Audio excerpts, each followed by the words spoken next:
Abel e Caim. Você sabe a verdadeira história por trás da oferta de Abel e Caim no livro de Gênesis? Por que Deus aceitou a oferta de Abel e por que Deus não aceitou a oferta de Caim? Acompanhe hoje comigo nesse vídeo. Eu vou compartilhar com você o segredo em Gênesis. Amado, hoje eu venho trazer para você um vídeo, e o propósito desse vídeo não é contrariar aquilo que talvez você aprendeu, não é trazer uma nova doutrina, mas é compartilhar com você o meu ponto de vista sobre a passagem de Gênesis, sobre Abel e Caim, sobre os sacrifícios. Esse vídeo ele traz uma nova perspectiva para você que gosta de história, principalmente da Bíblia, histórias que muitas vezes a gente aprende diferente, a gente aprende de uma perspectiva com o olhar de outra pessoa, mas quando você mergulha nas Sagradas Escrituras, com humildade, com sabedoria, pedindo para Deus, então você começa a ver, você começa a aprender, a ler, estudar a Bíblia com uma nova perspectiva, e você acaba descobrindo coisas que muitas vezes estão ocultas aos olhos de muitos, mas o próprio Deus, ele oculta esses segredos, os sábios, dos grandes, e revela a nós, pequeninos, homens de fé, que de fato nós queremos aprender. E muitas vezes é ensinado de maneira errada. Então a gente começa, o nosso coração começa a procurar saber o que de fato ocorreu, porque nos soa como uma palavra estranha. Então, o próprio Espírito Santo, ele nos revela.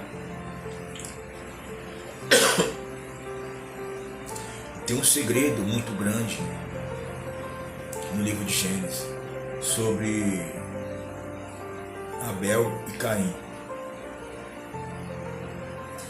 Esse texto, como ele é explicado hoje nas igrejas, as igrejas hoje, ela tem um ministério, e esse ministério ele segue um padrão de ensino, um padrão de pregação, um padrão de doutrina, um padrão de usos de costumes, a maneira que é feito os cultos. Ele segue uma tradição. Essa tradição ela tem que ser seguida à risca, e muitas vezes você não pode mudar, você não pode contrariar, mesmo sabendo que aquele ensino ele não é um ensino correto, um ensino adequado. Então a gente acaba não aprendendo como realmente é, a gente acaba ficando à mercê de pessoas, muitas vezes também não tem conhecimento bíblico necessário para ensinar, ou eles até têm, mas por eles seguirem um ministério, um padrão, então eles não podem contrariar. Enfim, eles preferem seguir o padrão doutrinário ministerial, muitas vezes por medo de exclusão, enfim, medo de ser uma pessoa rebelde, mas inclusive pessoas já deixaram vários ministérios, várias igrejas, porque acaba vendo por outra perspectiva, um ensino, uma palavra, um estudo, onde muitas vezes ele confronta a igreja e acaba deixando, ou ele acaba com aquela sede, com aquela fé de estudar a palavra, ele acaba descobrindo através da leitura, do estudo, o coração voltado ao verdadeiro evangelho. O próprio Espírito Santo de Deus revela, ele acaba existindo. Enfim, como é pregado essa passagem sobre Abel e Caim nas igrejas hoje, até então, onde eu acompanhei. Essa passagem ela é atribuída a uma oferta monetária, onde é apresentado o texto de Abel e Caim, onde Abel oferece o seu melhor, enquanto Caim oferece algo de qualquer maneira. Então a oferta de Abel é aceita e a oferta de Caim não é aceita. Trazendo na perspectiva hoje, é atribuído a você ofertar uma quantia monetária de uma forma, como se diz, o seu melhor, para que Deus então receba a tua oferta. Só que quando a gente entra no texto, a gente vê que a oferta ela não é monetária. Por quê? E ela não pode ser comparada aos dias de hoje. Porque um detalhe, na época não existia ainda as ofertas como tem hoje, os dízimos.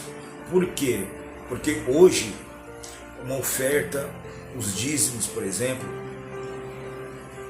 ele é usado para a obra, ele é usado para a manutenção da igreja, ele é usado para a obra, enfim, para ajudar outras pessoas.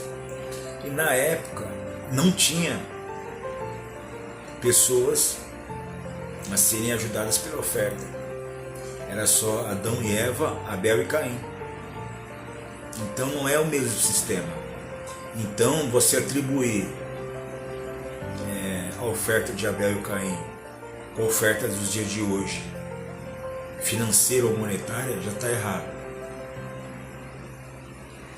Então já está errado por aí. Então qual é o propósito da oferta? A gente pode, se a gente voltar na história da queda, a gente vai ter uma noção exata do que aconteceu.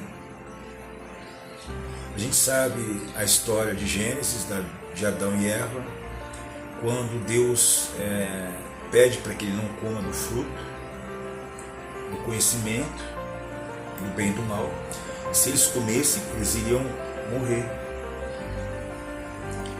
Então eles desobedecem a Deus, comem do fruto da árvore do conhecimento do bem e do mal. Eles passam a conhecer o pecado, o mal, e através dele entra o pecado, entra a morte no mundo, eles acabam morrendo. Só que tem um detalhe muito importante, que às vezes a gente lê uma leitura rápida, a gente não consegue perceber. Ali no livro de Gênesis, logo após eles comerem do fruto, a Bíblia diz que foram abertos os olhos. Esse abrir de olhos, ele é simbólico. O que acontece? Qual é o tempo de você piscar o olho? É milésimas de segundo. O que acontece? Logo após eles comerem do fruto, o milésimo de segundo, eles perceberam que eles estavam nus. E esse foi o primeiro sinal do pecado.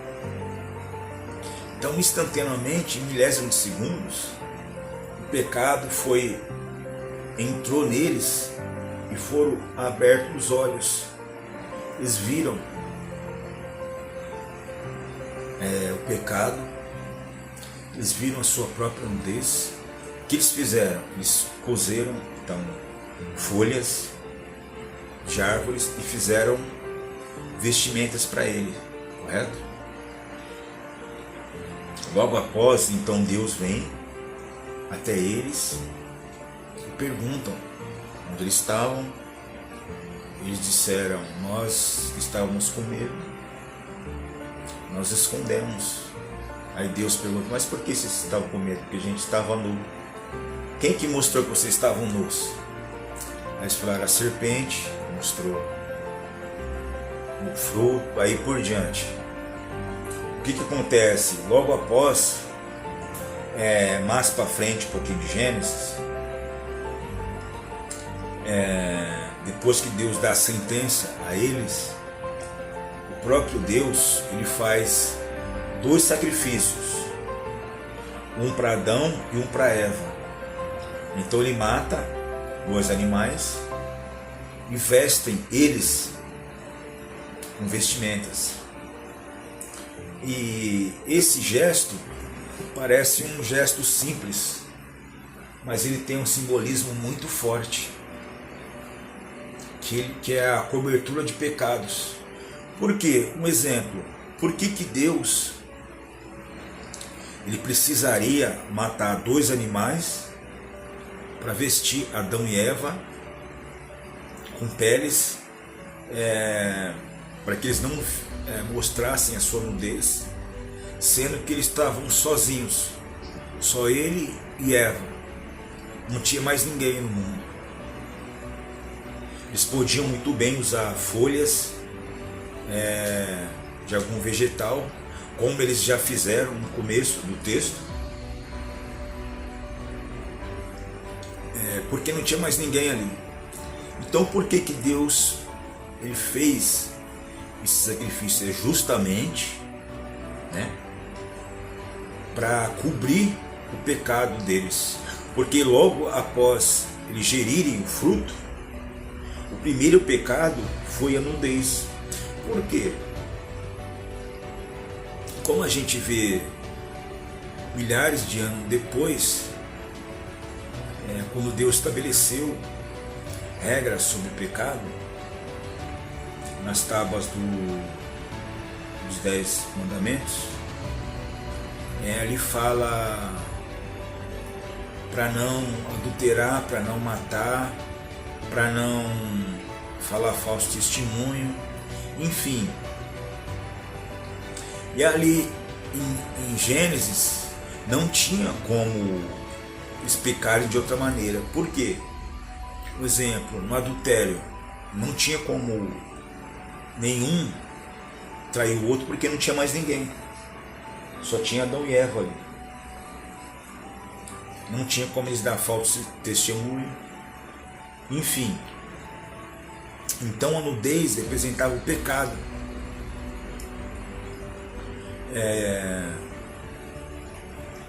Então o primeiro sacrifício de sangue foi Deus quem fez no Gênesis. E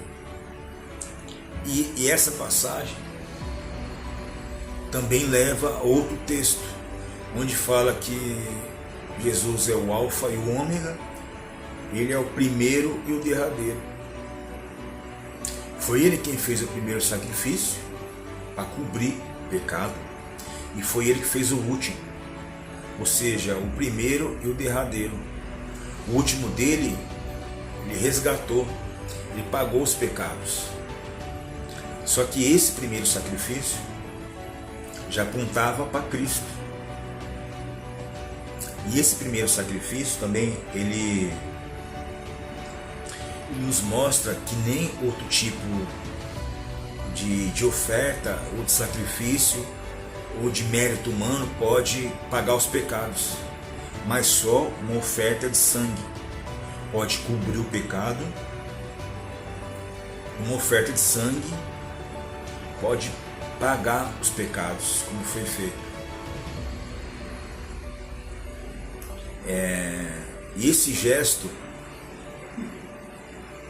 simbólico do sacrifício de animais, a Bíblia fala que o sangue de animais não perdoa pecado, mas é uma maneira de mostrar para Deus o arrependimento, a vontade de confessar o pecado. Então a Bíblia também diz que tudo que é ligado na terra é ligado aos céus, e tudo que é ligado ao céu é ligado à terra, e quando desliga na terra, desliga no céu, e vice-versa. O que acontece? Quando um ato ele é feito da maneira correta, então ele é ligado nos céus, e isso faz com que aquele ato ele traz o verdadeiro objetivo.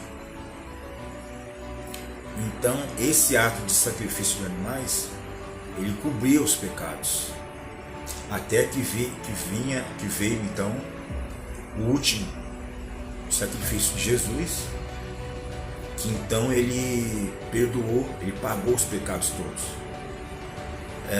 Eu vi um texto que dizia que o sacrifício de animais, ele é como se fosse um crédito.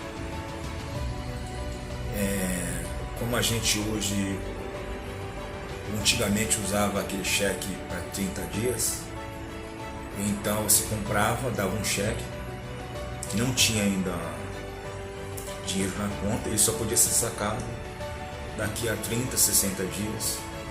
Então a mesma coisa com o sangue de animais. Ele não perdoava, mas ele cobria. Ele dava uma cobertura para os pecados. E quando a gente vê a oferta de Abel e Caim, a gente consegue perceber que, na realidade,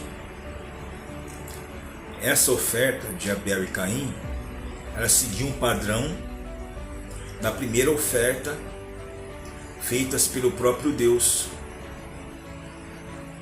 onde provavelmente a Bíblia ela não relata isso, não está escrito ali, mas a gente pode conjecturar mais ou menos o que houve. O que acontece em Gênesis? A Bíblia fala que quando nasceu Abel e Caim, eles foram produtor de ovelhas, e Caim foi agricultor, mexia com a terra. A não ser que eles já saíram do ventre da mãe, já foram cada um a sua profissão, ou eles cresceram, aprenderam a lidar com a terra, aprenderam a lidar com o gado, porque a Bíblia não tem esse relato. Ela só fala que eles nasceram e um foi agricultor e o outro foi cuidador de gados, né? Então o que acontece? E logo após a Bíblia menciona a oferta deles. Então o que acontece? Sempre quando a gente faz algo,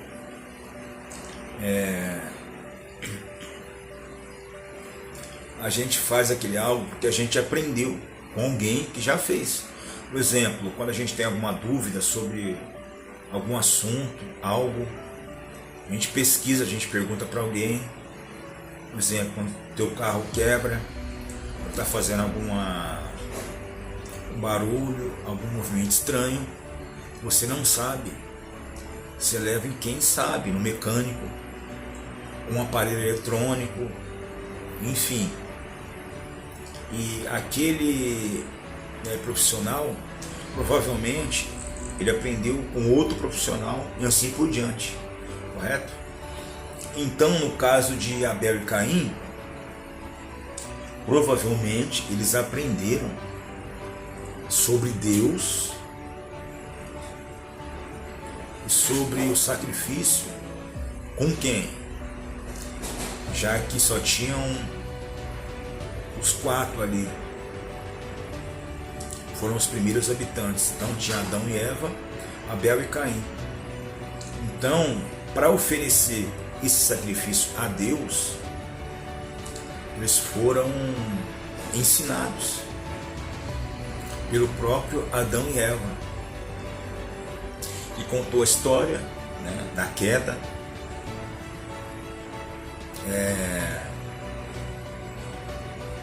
E ali Abel, ele provavelmente, Adão e Eva falou sobre o pecado, falou como era antes do pecado e que como eles foram cobertos pelo pecado, e trouxe esse simbolismo. E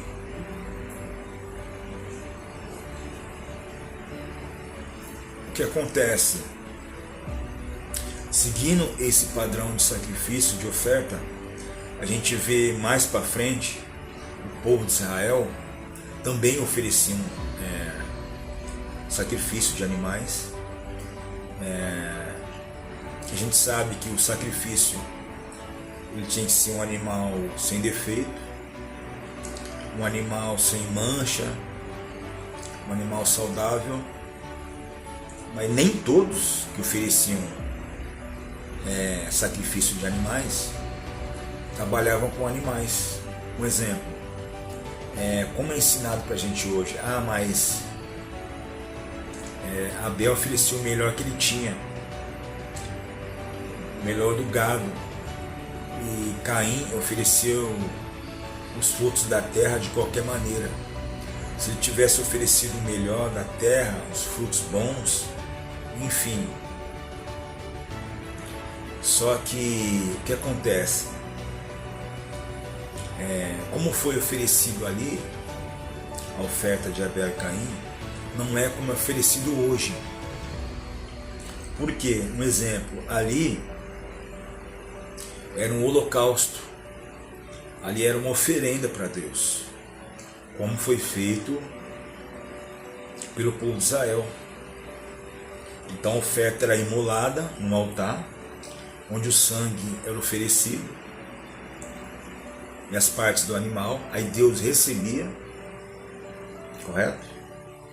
Como ele fez com Elias, quando ele desafiou os profetas de Baal, como ele fazia com o povo de Israel, que oferecia o sacrifício. E Caim ofereceu algo que não tinha sangue, ofereceu frutas e verduras, que tradicionalmente depois foi atribuído a vários outros deuses, né?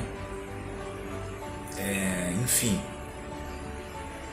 então obviamente que o sacrifício de Caim não foi aceito, porque ele não era um sacrifício de sangue, ele não era uma oferta de agradecimento, ele não era uma oferta de reconhecimento do pecado. O que acontece? Abel reconheceu o pecado, reconheceu que ele era dependente de Deus, reconheceu que ele precisava de perdão de Deus. Então ele ofereceu o mesmo sacrifício que o próprio Deus ofereceu para cobrir os pecados. Tanto é que quando o próprio Deus questiona, ele pergunta para Caim: se você fizer bem, não será aceito. E muitos atribuem que Caim já era mau. Muitos, inclusive, aí já passa para outro tipo de história, onde os teólogos, estudiosos da palavra, eles atribuem a Caim ao filho da serpente. Enfim, eles falam que a serpente, na verdade, teve um filho com Eva, que foi Caim. Eles atribuem também na própria genealogia de Adão e Eva não tem nem Caim e Abel, porque eles dizem que Caim não era filho de Adão e Eva, não era filho de Eva, mas não de Adão, por isso que ele não entra na genealogia. Mas na realidade a genealogia de Adão e Eva, elas seguem a genealogia pelo qual Cristo veio, que praça de Eva era Abel, só que Abel ele acabou falecendo, ele ia passar para Caim, só que Caim, por ele ter cometido esse homicídio, ele foi cortado, então passou para Sete, o outro filho de Eva. Tanto é que a Eva, ela sabia da promessa, então ela fala: alcancei outro homem, outro filho no lugar de Abel.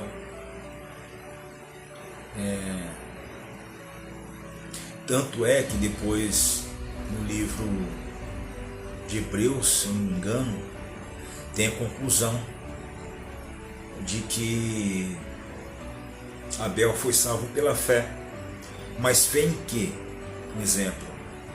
Hoje nós temos fé pelo Evangelho de Cristo, pela palavra de Deus que nos é pregada, certo? Mas naquela época não tinha nem Bíblia e não tinha,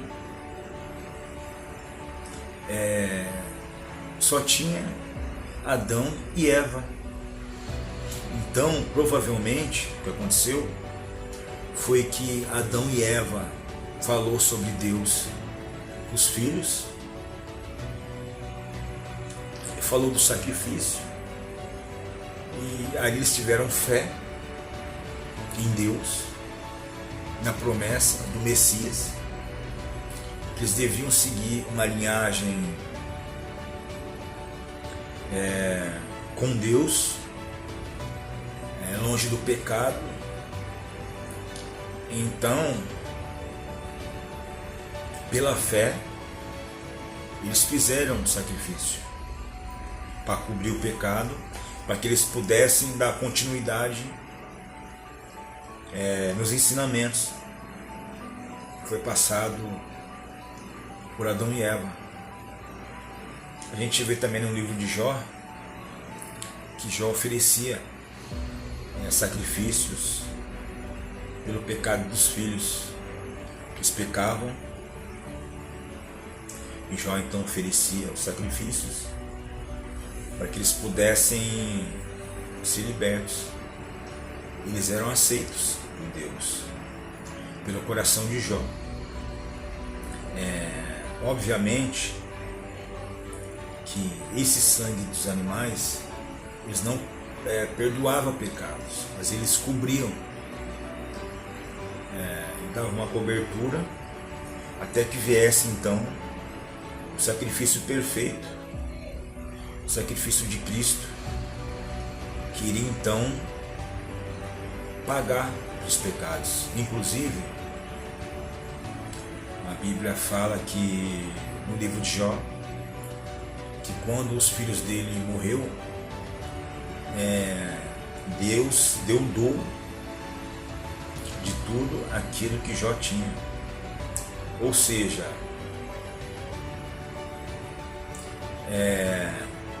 Jó tinha 10 filhos e eles morreram, correto? Só que depois veio mais 10 filhos, correto? Na época Jó não tinha netos ainda, nem bisnetos. E eu creio que eles foram salvos, os filhos de Jó. Porque então Jó ficou com 20 filhos. 10 que morreram, depois ele teve mais 10.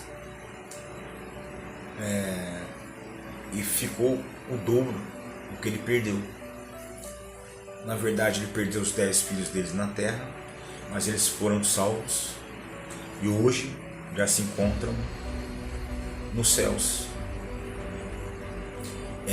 Esse vídeo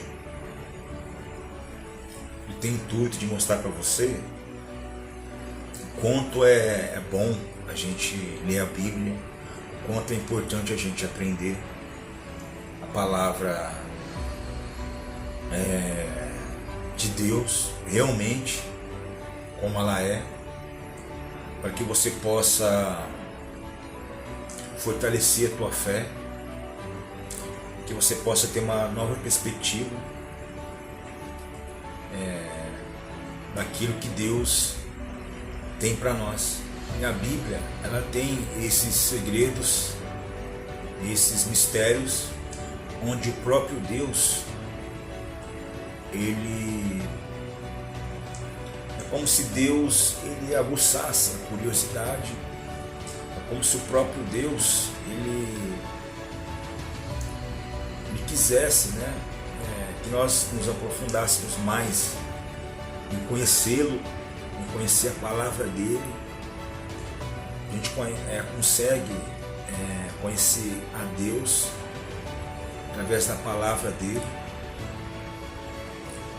através do nosso coração, quando nós temos verdadeiramente prazer em conhecê-lo, em conhecer a sua palavra. Então, quando a gente começa a estudar, a gente começa a entender um pouquinho, a gente começa a ter as revelações, a entender cada propósito, a entender melhor o caminho, a nos posicionar melhor diante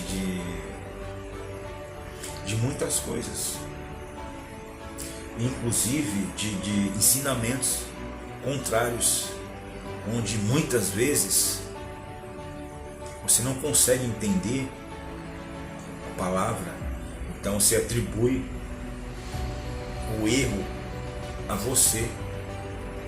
Se você não fizer daquela maneira, você vai estar pecando, você vai estar esquecido por Deus. E o próprio Deus, na sua palavra, ele diz que o meu povo perece por não conhecer as Escrituras. Muitas vezes, amados, o conhecer é você se aprofundar na leitura, na oração, nos estudos, ter prazer, ter uma sede de conhecimento de Deus, da palavra. E isso faz com que você permaneça vivo, permaneça com os olhos em Deus. Você não consegue digerir qualquer ensinamento, qualquer palavra. Tem um exemplo também muito importante sobre os bereanos. E hoje em dia o evangelho está muito rápido, ele está muito escasso de estudo, a dinâmica de ensinamento dos cultos é mais voltado para barulho, mais voltado para espetáculo, e muito pouco tempo para ensino da palavra. Um estudo mais profundo, um ensino mais voltado para as coisas espirituais, um estudo voltado mais para o reino do que para as coisas materiais, as coisas presentes aqui. E muita gente acaba perecendo o espírito, a alma, o desejo de conhecer a Deus, por esses ensinamentos contrários à palavra de Deus. Lembrando que o meu ponto de vista, ele é meu. Não quero que você atribua ele a você.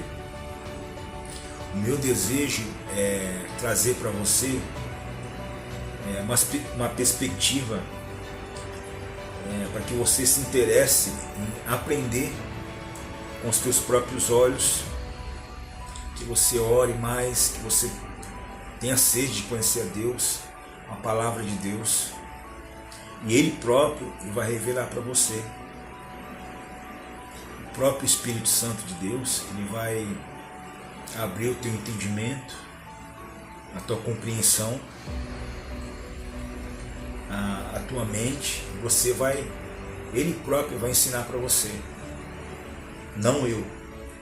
O intuito meu é chamar a sua atenção para a palavra, incentivar você a ler, incentivar você a buscar conhecimento, porque a Bíblia, ela se explica por ela mesma, ela se auto-explica, entendeu?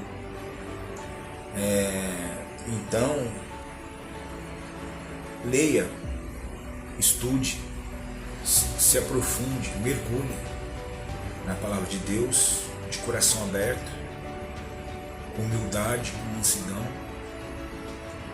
com oração, pedindo para que o Espírito Santo de Deus revele a palavra a você,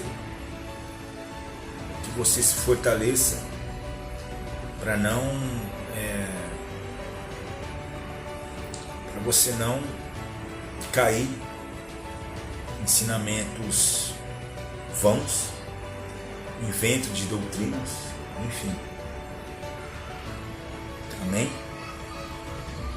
Se você gostou do vídeo, se você se interessou, se você tem uma pergunta, uma crítica, entre em contato conosco, deixe o seu relato, a sua pergunta, a sua crítica. Se você gostou, deixe um joinha pra gente, para que o nosso canal, um canal pequeno, está começando agora, para que a gente possa crescer juntos, aprendendo a viver a palavra de Deus. Que Deus abençoe a sua vida, em nome de nosso Senhor e Salvador Jesus Cristo.